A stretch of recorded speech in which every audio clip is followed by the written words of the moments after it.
So I know this is kind of outside my usual wheelhouse. I don't do a lot of reviews on the show. After all, this is primarily a podcast for atheists and agnostics.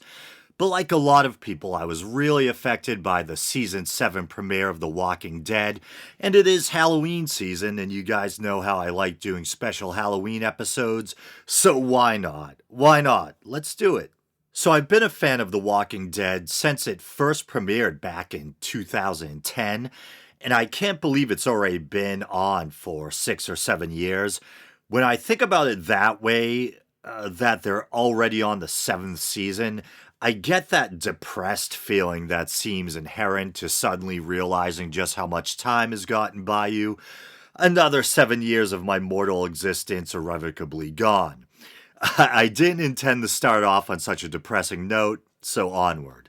But just a warning, given the subject matter, I'm sure there'll be some other dark musings ahead. So before I move on to my analysis of the Season 7 premiere, what is it I like about The Walking Dead, or what do I find compelling about it? Well, I like horror in general, but I like to think I have somewhat discerning taste. I think I can tell schlock from well crafted cinema, and there's been a zombie craze for a while now. The horror genre has been inundated with zombie movies for as long as I can remember. And with some exceptions, like the one that in a sense starred it all, George Romero's Night of the Living Dead, and some other standouts like 28 Days Later, most zombie movies are garbage. So when I heard roughly 7 years ago that a show about zombies entitled The Walking Dead was coming to television, mind you, I was unaware of the comic, I was very skeptical. I was willing to watch it because like, even bad pizza is still pizza, even bad horror is still horror, and might still prove to be mildly entertaining. Although there are some straight to video horror movies, many unfortunately cluttering the iTunes store, that are just, in my opinion, unwatchable. But anyway, so although I went into watching The Walking Dead with an open mind, I didn't necessarily have high expectations. But I watched the first episode and I was blown away. It wasn't like some schlocky horror movie. It was actually really artfully done. There was a gravity and realism to it. The acting was superb, the writing, the effects, and the characters weren't poorly written zombie fodder. They were fleshed out and believable. You could actually empathize with them. And as grim and gory as the show can be, I think it's also a show with heart. And a real kind of sentimentality about it. So that's what I liked about The Walking Dead and what I still like about it. But on to discussing the season 7 premiere. So if you're someone who for some reason or another has never watched The Walking Dead, maybe you're a misanthrope who's been trying to avoid jumping on the bandwagon or something, a little like me when I was younger, the basic premise is a good-natured small town sheriff's deputy named Rick Grimes gets seriously wounded in the line of duty and months later wakes up in the hospital to a zombie apocalypse. And to me, one of the hallmarks of The Walking Dead is really good character development. And Rick's no exception. We get to see him go from an almost borderline naive, maybe naive's a bad word to use, because I think from the get-go he's a survivor and a natural leader.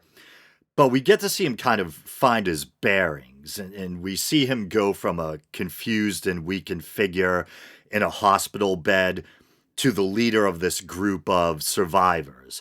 And we also see the effect that repeated loss and struggle has on a guy who, if not for this apocalyptic event, probably would have just remained a good-natured small-town sheriff's deputy. But at the end of season 6, Rick and his aforementioned group find themselves in a bit of a pickle, shall we say. They run afoul of another group, and they, or at least one of them, find themselves on the wrong end of a baseball bat. A baseball bat wrapped in barbed wire, to be exact. And that was the cliffhanger that was driving everyone, including myself, crazy. Season 6 ends with someone essentially getting their head crushed in, accompanied by appropriately gruesome sound effects, but the camera switches to a first person POV, so it's as if we're looking out from the eyes of the victim, thusly unable to distinguish who the victim actually is, and that's pretty much where they leave us. And there was a lot of guessing in the interim as to who the victim probably was. There's an iconic moment in the comic book series, which the show is based on. It's in the 100th issue, I think, where the beloved character Glenn, portrayed by Stephen Young in the TV series, I think it's pronounced Young, I think, is the one who ends up on the wrong end of the antagonist Negan's bat. And the illustrations of Glenn getting his head repeatedly bashed in are pretty damn gory. So this understandably led many to assume it would be Glenn, although the TV adaptation has a tradition of veering away from the comics. Right up until the premiere of Season 7 last Sunday, the internet had been rife with theories and supposed leaks. Luckily, I didn't realize till after the fact that an actual part of the script, and I think a clip, had leaked online, which gave away the identity of the victim or victims, which I think is kind of shitty. I understand everyone's desperate to have their curiosity sated, but I think releasing stuff like that just ruins it for people. But on the other hand, I guess don't go frequenting those kinds of sites or channels if you don't want the surprise ruined. I didn't watch the premiere until later that night after the initial airing, so I made damn sure not to peek at the Huffington Post, because those people are on that stuff like white on rice. Almost immediately after a big episode of a show airs, Game of Thrones or whatever, they'll publish an article giving everything away. But alright, anyway, so let's get to it. So Season 7 finally premiered, and they teased us a little. We didn't get the big reveal right away, but then bam, it was Abraham. And I have to admit the writers kind of fooled me. I heard rumors that more than one character might get killed off, and even one of Negan's lines seemed to hint at that. He says the ones, plural, that are still breathing, which could simply mean everyone other than the dead guy, or it could be taken as hinting that there was more than one victim. But I thought that might be a bit of misdirection, so for some reason I thought it was gonna stop at Abraham, and for a minute I thought the writers had taken the easy way out. Abraham's a cool character, but he's generally speaking not as beloved or established in the hearts of the fans as other characters that have been on the show since the beginning, like Glenn. I think I referred to him in a Facebook message to a friend as the disposable hero Abraham, meaning, yeah, cool character, people like him, but not on the show long enough to be a truly shocking loss. So yeah, I thought the writers may have taken the safe route, but then bam, out of nowhere the bat comes down on Glenn's head too. And I thought, oh damn, they're pulling the stops. They're gonna go all the way with this one. And they pretty much reproduce Glenn's death as it occurs in the comic, right down to the grisly details like the split scalp and the protruding eye.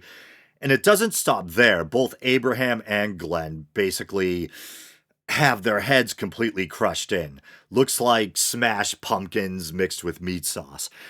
And not to get excessively morbid or gory, but I believe the camera does one final zoom on Glenn, and his head is completely destroyed. It's just a mess with an eye in it, and his fingers are twitching away. People had a very strong reaction to it. Maybe me merely describing it is making your stomach turn. My apologies if that's the case. I was really affected by the episode myself, so out of curiosity, I went on to YouTube to see if there was anyone talking about it. There was this one reaction video by what seemed to be a fairly popular YouTuber. At first, he's kind of bored. He's like, come on. And you can hear the show playing, and when Abraham's kill scene comes, his attitude completely changes. His eyes widen and his jaw drops. When Glenn's killer death scene comes, he just looks completely disgusted, and he gets up and turns the TV off. There were people in the HuffPost comment section saying they were done with the show. talking about how TV had crossed the line. One person went on a long screed about how they weren't going to watch anymore. They didn't approve of the show's grim view of humanity. They apparently didn't think people would be that cruel in the wake of a society collapsing or whatever. And I'm thinking to myself, do you read the news? Every day we're inundated with fresh examples of man's inhumanity to man. And that's with governments and laws in place. Unfortunately, I think we're partly wired for tribalism and violence, this kind of in group, out group stuff, but also wired for group solidarity, cooperation, compassion, altruism, all that good stuff too. And I think it's our job as human beings to try to nurture those better angels of our nature. And if you just came here to listen to me talk about The Walking Dead, I apologize for all the philosophizing. This is what my regular listeners have to put up with. Um, but in regard to all the people saying this episode was the straw that broke the camel's back, and they're no longer going to watch the show because of it, I think others have already made a good point in response, saying that we've known since last season's cliffhanger that someone gets their head bashed in. So how can you claim to be surprised when someone gets their head bashed in the premiere? Unless maybe you took offense at how graphic the depiction was, then maybe I can kind of see where you're coming from. It was really intense, even for The Walking Dead. But when you think about it, over the course of the show, we've had other characters killed off. We've had Carl, a child, shot twice, the most recent time losing an eye, Carl almost raped by some post-apocalyptic pedo, then Rick in response, which I found very satisfying, rips the guy's throat open with his teeth. We've had Herschel beheaded, we've had fish tanks full of walker heads. In the case of Terminus, we had systematic cannibalism. Early on, we had a horse swarmed and torn apart by walkers, not to mention Sophia, an innocent little girl who gets turned into a zombie and then killed again. In fairness, the walker deaths are usually more grisly than the human deaths, but still, it's The Walking Dead. It's Gore City, man. So are you really that surprised by what happened in the premiere, especially since there's been images of Glenn's comic book death floating around for at least half a year or something now? I'm not trying to chide people for being disturbed or haunted by the grisly deaths in the premiere. I felt that way too. I think the episode was designed to make us feel that way. But when you step back and put in perspective, as disturbing as it might have been to watch, the episode makes sense, and it's what you would expect from the series. I think for me, even more disturbing perhaps than the loss of two beloved characters was the stark reminder of my own mortality. I host an atheist podcast, so I'm not squeamish about looking my own mortality square in the eye. I talk about it a lot on the show, but there was something about, even though it was all presumably, latex and CGI, there was still something about seeing these two people unmade at the end of a baseball bat, 1 minute alive and breathing, the next hamburger helper. That did make me have one of those memento mori moments. Remember, you too will die. I'm reminded of that old trailer from the original version of Last House on the Left. Keep telling yourself it's only a movie. I did catch myself trying to remind myself it was only a television show. But the thing is, when you're watching a supernatural horror film, you rationalize it and say, I'm pretty darn sure I'm never going to be eaten by a werewolf. But something like this, yeah, it might just be a TV show. I'll probably never find myself in the zombie apocalypse, but I could have my head bashed in. Probably won't, thankfully, but it's not out of the realm of possibility. People are unmade all the time, either by malicious intent or by accident. Even though it's a work of fiction, it really reminds you of the frailty and transient nature of the human body, which can be quite disturbing. Or as Paul from the Drunken Peasants recently called it, a meat prison. This episode's getting pretty damn dark, isn't it? Hopefully I'm not bumming anyone out. And no, I didn't go off my antidepressants. On the contrary, I actually get a lot of joy or satisfaction from philosophizing about things like this, even when things go in a really dark direction. I remember a long time ago, I took some kind of English comp class, and the professor made us analyze an essay, I think by Stephen King, if I remember correctly. It was in defense of horror movies, and I think the point was being made that perhaps horror movies kind of function like ancient Greek theater. I would imagine specifically tragedies. Maybe they provide a kind of catharsis, or they allow us to experience fear or other negative or disturbing emotions in a safe, controlled setting, kind of like a roller coaster ride on your Barker Lounger or something. I think my professor was skeptical, but it actually made a lot of sense to me. Of course, horror movies aren't always cathartic. Sometimes they can leave you feeling off or stay with you in some lasting negative way. But I still thought there was a ring of truth in the idea of horror movies serving some kind of function. Otherwise, why would so many of us keep watching them? There was another weird comment that grabbed my attention on the Huffington Post. There was a woman not complaining like many others that the premiere was too graphic, but she was complaining that she thought the show was getting boring. She was tired of all the quote unquote soap opera stuff and the repeat formula of the group encountering quote unquote bad guys. She went on to say how she wished the zombies would change somehow, in order to spice things up. I guess she was proposing some sort of metamorphosis. Uh, some wise guy responded, like, what do you mean? You want them to start whispering or something? Which cracked me up for some reason.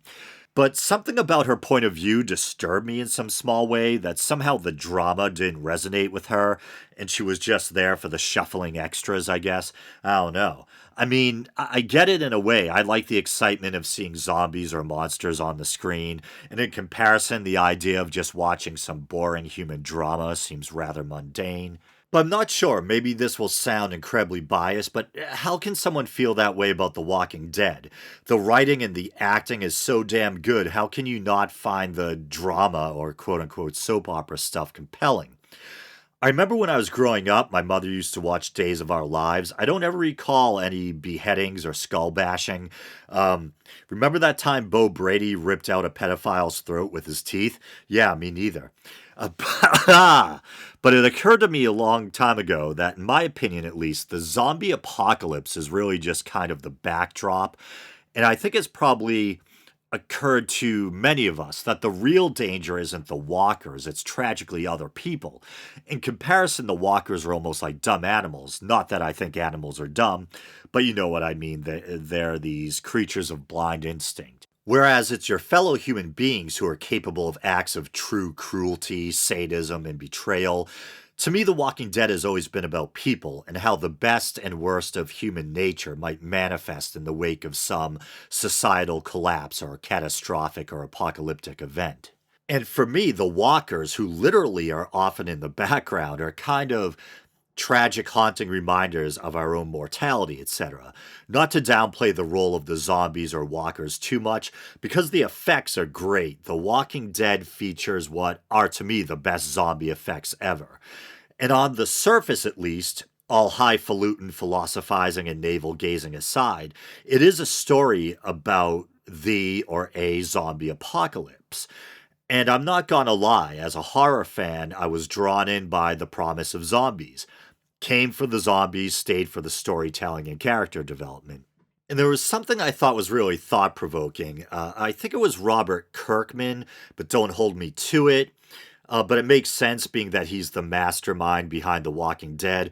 But either he or another bigwig behind the show, and I think it was Kirkman, said how they didn't want or didn't intend for Negan to be viewed as the quote unquote bad guy.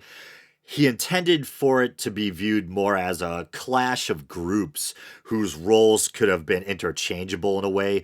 Basically, just two groups of survivors trying to, well, survive. And I'm paraphrasing here, just trying to capture the spirit of the point he was trying to make.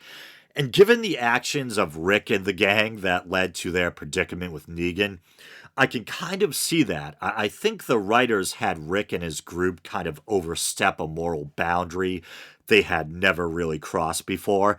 They had killed before when they were in immediate danger or trying to rescue another member of the group.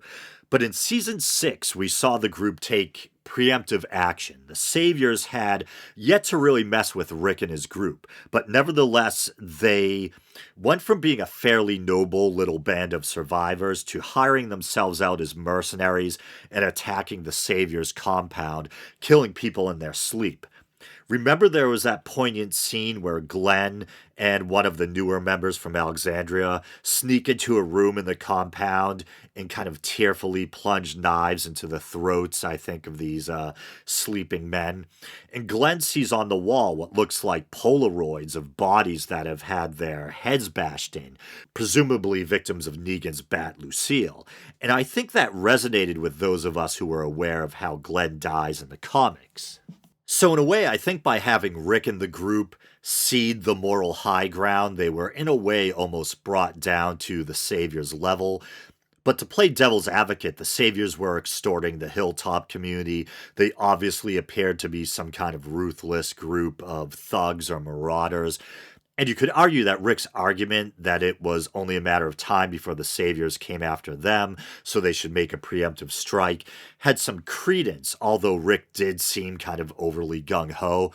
But you could also argue that starting a conflict with a group that doesn't have any beef with you is kind of a risky gamble. And in this case, it ended up costing two of the group's members their lives. Although who knows, if they hadn't struck first, maybe the Saviors would have surprised them one day, and a conflict might have broken out in the streets of Alexandria, leading to even more deaths. Am I overthinking things here? But yeah, I do take some issue with the idea that the two groups are somehow on an equal footing or interchangeable, or that Rick and Negan were somehow just both leaders whose stories could have been swapped around. Rick proved, especially with that preemptive strike on the Saviors, that he could be ruthless, but I still can't imagine him joyfully bashing in the heads of captive prisoners or extorting and killing members of an innocent community. I still think Rick's group is comprised of decent, empathetic people who have managed to hold on more or less to their humanity. And I knew there was one more thing I wanted to mention. And it was the genius of the use of sound effects in the Season 7 premiere. And no, I'm not referring to the grisly sounds of Lucille demolishing Glenn and Abraham's skulls, although I'm sure the sound effects probably added significantly to the grim realism of the scene. But I'm referring to the scenes with Rick and Negan in the RV together. Rick's just witnessed people he's responsible for, two of his friends, his adopted family, being brutally murdered, and now he's in shock, traumatized, and stuck in an RV with the killer. And there was something about all the little noises, Negan jingling the keys, turning over the ignition, these mundane little ambient noises that somehow now seemed haunting when juxtaposed with everything that had happened. It reminded me of one of those moments where maybe you feel out of it or weirded out, maybe you just received some devastating news or something, and yet all that ambient background noise carries on around you, if that makes sense. Just something I noticed. But I think with that, I'm going to call it a wrap. Thanks for listening, guys. I'm going to try to get out a similar review on the Exorcist TV series before Halloween comes, and then it will be back to the normal format. All right, thanks again, and until next week, or maybe sooner.